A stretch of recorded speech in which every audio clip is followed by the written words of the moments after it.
Cricket ஃபேன்ஸுக்கு வணக்கம். ஸ்ரேயஸ் Iyer and Ishan Kishan இவங்களுடைய கிரிக்கெட் வாழ்க்கை முடிவுக்கு வந்துடுச்சா? இனிமேல் இந்தியன் கிரிக்கெட் டீம்ல இவங்கள நம்மளால பார்க்க முடியாதா? ஐபிஎல் மட்டும்தான் ஆடுவாங்களா?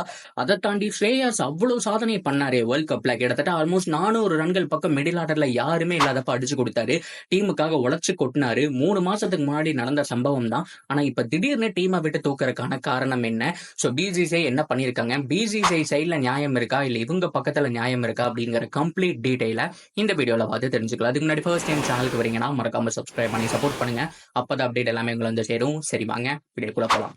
So first of all Shreyas Iyer and Ishan Kishan 2 பேருமே பெஸ்ட் பிளேயருங்க, மாற்றம் கிடையாது. அண்ட் இசான் கிஷனை பொறுத்த வரைக்கும் ஒரு 1 இயர் முன்னாடி வரைக்கும் நீங்க கேட்டுட்டு இருந்தீங்க அப்படின்னா ஓப்பனிங்ல இந்த பையன் தான் ஃபியூச்சருக்கு. மேபி ருத்ராஜ் கைக்வாட் நல்லா ஓப்பன் பண்ணிட்டு இருக்காரு right hand batsman and left ஹேண்ட்ல விக்கெட் கீப்பர் வேற. இந்த பையன் கிட்ட இருக்க டேலண்ட் யார்கிட்டயுமே இல்ல அப்படிங்கிற மாதிரி நிறைய பேர் சொல்லிட்டு இருந்தாங்க. ஸோ ஆனால் அதை தொடர்ந்து இப்போ ஜெய்ஸ்வால் அது மட்டும் இல்லாம குப்பா மாதிரி அவ்வளோ ஓப்பனிங் பிளேயர்ஸ் அப்படிங்கிறது இருக்காங்க. சுப்மன் கில் டெவலப் பண்ணிட்டாரு. யாரை ஓப்பன் பண்றதே தெரியல. ஃபியூச்சர் ஓப்பனர் யார் இந்தியன் டீமுக்கு அப்படின்னு கேட்டா கேள்விக்குறி தான். அந்த அளவுக்கு ஏகப்பட்ட ஆட்கள் வந்துட்டாங்க அப்படிங்கிற மாற்றம் கிடையாது. இருந்தாலும் இசான் கிஷன் ஒரு விக்கெட் கீப்பர் பேட்ஸ்மேன் அப்படிங்கறதுனால அவர் மேல ஏகப்பட்ட நம்பிக்கை இருந்துச்சு. நல்லாவே பண்ணியிருந்தாரு. ஒரு 2 இயர்ஸ் முன்னாடி கூட மும்பைக்கு நல்லா பேட்டிங் இருந்துச்சு. அப்ப ஆரம்பிச்சது நல்லாவே விளையாண்டு தான் வந்துட்டு இருந்தாருன்னு சொன்னா கிடைச்ச சான்ஸ் எல்லாமே யூஸ் பண்ணாரு. ஆனா அவருடைய ஆட்டிடியூட் சரியில்லை. பொதுவா வாழ்க்கையில வந்துட்டு 2 வந்துட்டு பர்ஃபெக்டா வச்சுக்கணும். ஒண்ணு நீங்க என்னதான் மேட்சஸ் எல்லாம் விளையாண்டாலும் சோ ஆட்டிடியூட் ரொம்ப முக்கியம். அது மட்டும் இல்லாம நீங்க எங்க இருந்து வந்தீங்க அப்படிங்கறத வந்துட்டு ஃபாலோ பண்ணிட்டே இருக்கணும். கேப் கிடைச்சது அப்படின்னா ஃப்ரீ டைம்ல சுத்த போகாம சோ பழைய கேம்ஸ் எல்லாம் நீங்க ரிட்டர்ன் பண்ணணும் அப்படிங்கறதான் எல்லாருமே எதிர்பார்ப்பாங்க. பிசிசியும் அதைத்தான் வந்துட்டு எதிர்பார்த்திருக்காங்க அப்படின்னு தான் சொன்னோம். நான் என்ன பேசுறேன்னு சில பேருக்கு புரியாது. அதாவது ரஞ்சி டிராஃபி அப்படின்னு ஒண்ணு நடந்துட்டு இருக்கு தெரியுமா? சோ ஃப்ரீயா, அதாவது மத்த பிளேயர்ஸ் எல்லாம் இப்ப விராட் கோலி, ரோஹித் சர்மா, ஜடேஜா இவங்க எல்லாத்துக்குமே பார்த்தோம்னா பேக் டு பேக் மேட்சஸ் இருந்துகிட்டே இருக்கும். இவங்க எல்லாம் போய் ரஞ்சில விளையாண்டு இருக்க முடியாது. ஆனா மீதி பிளேயர்கள், இந்த யங் பிளேயர்கள், ஒரு சுப்மன் கில் கூட இப்ப டெஸ்ட் சீரீஸ்ல இருக்காரு. அப்படி இல்லைன்னா போய் ரஞ்சி விளையாடுங்க. சோ சும்மா இருக்காதீங்க. பிளேயர்ஸ் வந்துட்டு விளையாண்டுகிட்டே இருங்க, ஃபிட்னஸ்ல இருந்துகிட்டே இருங்க. ஏன்னா திடீர்னு ஒரு மேட்ச் வருது அப்படிங்கிற பட்சத்துல எடுத்து உள்ள போடணும் அப்படின்னு சொன்னா அவங்க கிட்ட அந்த ஃபார்ம் அப்படிங்கிறது ரொம்ப முக்கியம். சோ அதனால யாரெல்லாம் இந்த ஸ்குவாட்ல இல்லையோ, டெஸ்ட் மேட்ச் அனௌன்ஸ் பண்றாங்க அப்படின்னா அந்த ஸ்குவாட்ல இல்லையோ, ஓடிஐ ஸ்குவாட்ல இல்லையோ, T20 இல்லையோ, மத்த எல்லாருமே போய் ரஞ்சி விளையாடுங்க. இதுதான் பிசிசி உடைய புது ரூல் அப்படிங்கிற மாதிரி சொல்லியிருக்காங்க.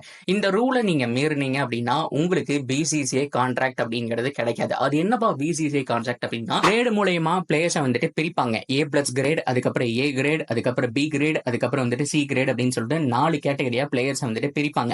அதுல இந்த A+ அப்படிங்கிற கேட்டகரியில 7 கோடி ரூபாய் வந்துட்டு சம்பளம். அப்ப வருஷம் போற அவங்க 7 கோடி ரூபாய் தான் சம்பளம் வாங்குங்களான்னு கேட்டா எஸ், பிசிஐ சைட்ல இருந்து அவ்வளவுதான் வரும். ஆனா இது போக ஐபிஎல் விளையாடுறாங்க, மத்த மேட்ச் விளையாடுறாங்க, மேன் ஆஃப் த மேட்ச், அதுக்கப்புறம் வந்துட்டு மேட்சுக்குன்னு சொல்லி சில சம்பளம் எல்லாம் இருக்கும். சோ அதெல்லாம் நம்ம போட்டு குழப்பிக்க வேணாம். அவங்க கொடுக்குற பிக்ஸ்டு சேலரி எவ்வளவுன்னு கேட்டீங்கன்னா A+ கிரேட்ல இருக்க பிளேயர்ஸுக்கு 7 கோடி அப்படிங்கிறது வருடாந்திர சம்பளமா கொடுப்பாங்க. அப்படி பார்க்கும்போது அந்த A+ கிரேட்ல ரோஹித் சர்மா, விராட் கோலி, பும்ரா அண்ட் ரவீந்திர ஜடேஜா 4 பேர் தான் இருக்காங்க. ஆக்சுவலா போன வருஷமும் இதே 4 பேர் தான் இருந்தாங்க. இப்பவும் இதே 4 பேர் தான் இருக்காங்க. அண்ட் ஏ கேட்டகரி, அதாவது 2வதா வருதுன்னு வச்சுக்கோங்களேன். சோ இதுல ஹர்திக் பாண்டியா, அஸ்வின், சமி, சிராஜ், சுப்மன் கில் அண்ட் KL ராகுல் இவங்க எல்லாருமே வந்துட்டு ஏ கேட்டகரியில வருவாங்க. அடுத்தது பி கேட்டகரியை பொறுத்த வரைக்கும் 3 கோடி ரூபாய் சம்பளம். சோ அதுல சூரியகுமார் யாதவ், ரிஷப் பண்ட், குல்தீப் யாதவ், அக்ஷர் பட்டேல் அண்ட் ஜெய்ஸ்வால் இருக்காங்க. கிட்டத்தட்ட ஒரு வருஷமாவே வந்துட்டு ரிஷப் பண்ட் கிரிக்கெட் விளையாடல அப்படின்னா கூட அவருடைய அந்த ஒரு ஆட்டிடியூட், பிசிசி கிட்ட அவர் நடந்துக்கிற விஷயம், சோ அவருக்கு உடம்பு சரியில்லைன்னா கூட அங்கங்க மேட்சஸ் உள்ளூர் டோர்னமெண்டாவது ஆடுறதெல்லாம் பார்த்து தான் இன்னும் கூட அந்த ஒரு பி டீம்ல வந்துட்டு வச்சிருக்காங்க. அடுத்தது பிரிவிசி, அதாவது வந்துட்டு கடைசியா வந்துட்டு கிரேட் சி கேட்டகரி. அதுல வந்துட்டு 1 கோடி ரூபாய். இதுல ஏகப்பட்ட பிளேயர்ஸ் இருக்காங்க. இப்ப நீங்க பாக்குற எல்லா பிளேயர்ஸுமே சின்ன சின்ன பிளேயர்ஸ் எல்லாம் இருக்காங்க இல்லையா? ரிங்கு சிங், திலக் வர்மா, நம்மளோட ருத்ராஜ் கைக்வாட், சார்துல் தாக்கூர், ரவி பேஸ்னா, ஜிதேஷ் சர்மா அண்ட் முகேஷ் குமார், சஞ்சு சாம்சன் அப்படின்னு சொல்லிட்டு கிட்டத்தட்ட 15-16 பிளேயர்ஸ் இருக்காங்க. இது போக சர்ஃப்ராஸ் கான் அண்ட் ஆகாஷ் தீப் உள்ள வந்திருக்காங்க இல்லையா? அவங்க இன்னும் ஒரு டெஸ்ட் மேட்ச் விளையாண்டாங்கன்னா அவங்களும் எலிஜிபிள் ஆயிடுவாங்க. இந்த கேட்டகரிக்குள்ள வருவாங்க. அவங்களும் சம்பளம் வாங்க ஆரம்பிச்சிருவாங்க வச்சுக்கோங்களேன். சோ இதுதான் வந்துட்டு பிசிசிஐ கான்ட்ராக்ட். இதுபடிதான் சம்பளம் அப்படிங்கறது கொடுப்பாங்க. சோ இதுக்கான ரூல்ஸ் என்ன அப்படின்னா, இந்த ஒரு 2 வருஷத்துக்கு முன்னாடி வேற இருந்துச்சு. இப்ப என்ன அனௌன்ஸ் பண்ணிருக்காங்க 1 இயர் அப்படின்னா, யாரும் சும்மா இருக்காதீங்க. ஏன்னா மத்த டீம்ஸ் எல்லாருமே விளையாண்டுகிட்டே இருக்காங்க. ஆஸ்திரேலியாவை நீங்க எடுத்து பாருங்க. அவங்களுக்கு வந்துட்டு பிக் பாஸ் இருக்கு. அது முடிஞ்சோடையுமே ஆசில்னு சொல்லி ஒன்று விளையாடுறாங்க. அவங்க கிட்டத்தட்ட ஒரு ஆல்மோஸ்ட் ஒரு 25-30 பேர் இருப்பாங்க ஆஸ்திரேலியன் பிளேயர்ஸ். அவங்க எல்லாமே ரொட்டேஷன்ல இருந்துகிட்டே இருக்காங்க. யாருமே சும்மா இல்ல. இந்த மாதிரி இந்தியன் டீம் மட்டும்தான் பிசிசிஐ மாதிரி மிகப்பெரிய ஒரு போர்டு வச்சுட்டு சோ பாதி பேர் டெஸ்ட் விளையாடுறாங்களா, ஓகேங்களா? பாதி பேர் ஊர் சுத்த போயிடுறாங்க. போங்க ஹாலிடேஸ் இதெல்லாம் என்ஜாய் பண்ணுங்க, தப்பில்ல. ஆனா ரஞ்சி மாதிரியான டோர்னமெண்ட்டை ஏன் விடுறீங்க? அங்கிருந்து தானே நீங்க வந்தீங்க. ஸோ அதெல்லாம் விளையாடும் போது தானே உங்களுக்கு அந்த பயிற்சி இருந்துகிட்டே இருக்கணுங்கிறது தான் பிசிசிஐ வலியுறுத்தக்கூடிய ஒரு விஷயமா இருக்கு. அவங்க சைட்ல இருந்து பார்த்தா நியாயம் தாங்க. ஏன்னா எப்போ எந்த பேட்ஸ்மேன் ஃபார்ம்ல இருப்பான், ஃபார்ம் அவுட் ஆவான்ங்கிறத சொல்லவே முடியாது. திடீர்னு இன்ஜுரினா ஒருத்தர் உள்ள வரணும். ஸோ எல்லாருமே ஃபார்ம்ல இருந்துகிட்டே இருக்கணும். அதுலயும் இந்த மாதிரியான வளர்ந்து வரும் வீரர்கள், ஸ்ரேயஸ் ஐயர் மாதிரியான ஒரு பிளேயர், அவர் நல்ல மிடில் ஆர்டர் பேட்ஸ்மேன். அதை தாண்டி இசான் கிஷன்லாம் பார்த்தோம் அப்படின்னா எப்பவும் அந்த பயிற்சியில இருந்துகிட்டே இருக்கணும். லெஃப்ட் ஹேண்டர், விக்கெட் கீப்பர், செம்மையா ஆடுவாரு. ஸோ இந்த மாதிரியான ஸ்டார் பிளேயர்ஸ் எல்லாமே திடீர்னு சான்ஸ் கிடைச்சு எப்ப வேணாலும் உள்ள வருவாங்க. வேர்ல்ட் கப் T20 கூட எடுத்து உள்ள போடலாம் அப்படிங்கிற இருக்கக்கூடிய ஆள் விளையாண்டுகிட்டே இருக்கணும். இதைத்தான் பிசிசிஐ வந்துட்டு வலியுறுத்தி சொல்லியிருந்தாங்க. ஆனா இவங்க 2 பேரும் என்ன பண்ணாங்க அப்படின்னு கேட்டீங்கன்னா, அதுதான் வேர்ல்ட் கப்பே ஆடிட்டுமே, நம்ம இதுக்கு போய் ரஞ்சி எல்லாம் ஆடுறது அப்படின்னு சொல்லி கேர்லெஸ்ஸா இருந்துட்டாங்க. இப்போ ஒரு சில மேட்சஸ் நம்மளால ஸ்ரேயஸ் ஐயர் பார்க்க முடியுது. ஆனா அவரு ஏகப்பட்ட மேட்ச் வந்துட்டு டிமிக்கி கொடுத்துட்டு வெளியில வந்துட்டு இருந்தாரு. கேட்டா எனக்கு இன்ஜுரி, எனக்கு வந்துட்டு உடம்பு சரியில்லைங்கிற மாதிரி சொல்லியிருந்தாங்க. சரி ஓகே, இன்ஜுரினா கண்டிப்பா பிசிசி அலோவ் பண்ணியிருப்பாங்க. ஆனா அவங்க என்ன பண்ணாங்க, நைஸா மெடிக்கல் டீமை வச்சு செக் பண்ணி இல்ல அவர் 100% ஃபிட்டா இருக்கிறாருன்னு சொல்லி தெளிச்சிட்டாங்க.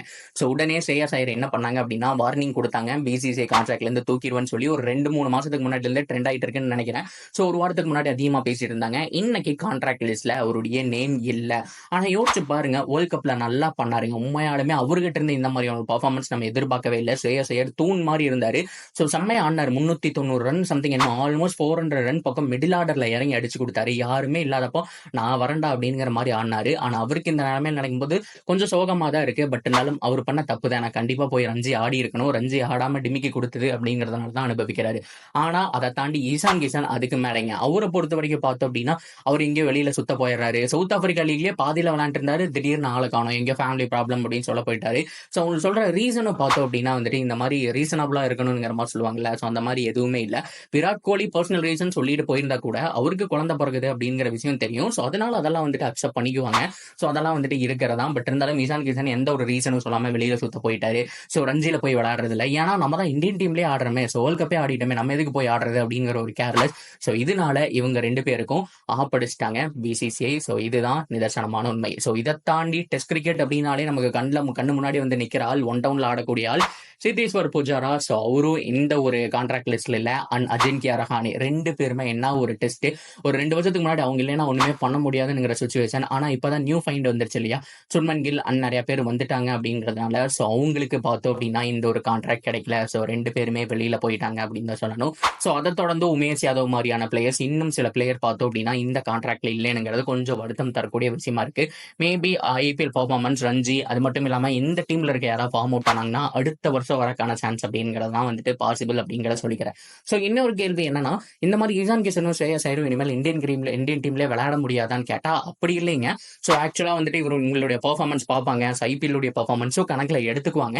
இவங்களுடைய அந்த ஆட்டிடியூட் பார்ப்பாங்க, பொறுப்பா ஆடுறானா, எல்லா டோர்னமெண்ட்டும் விளையாடுறானு பார்ப்பாங்க. ஸோ அர்ஜென்ட்டா ஒரு நீட் இருக்கு அப்படிங்கிற பட்சத்துல இவங்க 2 பேர்ல யாராவது தேவையா இருந்தா திடீர்னு கான்ட்ராக்ட் கொடுத்து உள்ள எடுக்கிறதுக்கான சான்ஸ் இருக்கு. ஆனா இப்போதைக்கு இந்த கான்ட்ராக்ட் லிஸ்ட்ல இவங்க 2 பேரும் இல்ல அப்படிங்கறதா சேடான விஷயம். ஸோ ஆனா எகைன் ப்ரூவ் பண்ணணும். எனக்கு தெரிஞ்சு ஒரு வருஷம் காய போடுவாங்க, உள்ள எடுக்க மாட்டாங்க. எந்த விதமான ஸ்குவாட், எந்த விதமான டூர்லயும் இருக்க மாட்டாங்க. T20 வேர்ல்ட் கப்லயும் இடம் கொடுக்க மாட்டாங்க. ஒரு வருஷம் இவங்களை இந்தியன் டீம் ஜெர்சியில பார்க்க முடியாது. ஐபிஎல் ஆடுவாங்க, அடுத்த வருஷம் திரும்பி வந்துட்டு மறுபடியும் ஐபிஎல் ஆட வேண்டிய சுச்சுவேஷன் வரும். அதுக்குள்ள மறுபடியும் ஏதாவது ரஞ்சில ஆடி பெர்ஃபார்ம் பண்ணி நல்லா பண்ணிருந்தாங்க அப்படிங்கிற பட்சத்துல ஒரு சான்ஸ் இருக்கு. ஸோ நீங்க என்ன நினைக்கிறீங்க, இந்த 2 வீரர்களை யாரை மிஸ் பண்ண போறீங்க அப்படிங்கிறத சொல்லுங்க. தொடர்ந்து அப்டேட்டுக்கு சேனலோட இணைஞ்சிருங்க. மறக்காம சப்ஸ்கிரைப் பண்ணி சப்போர்ட் பண்ணுங்க.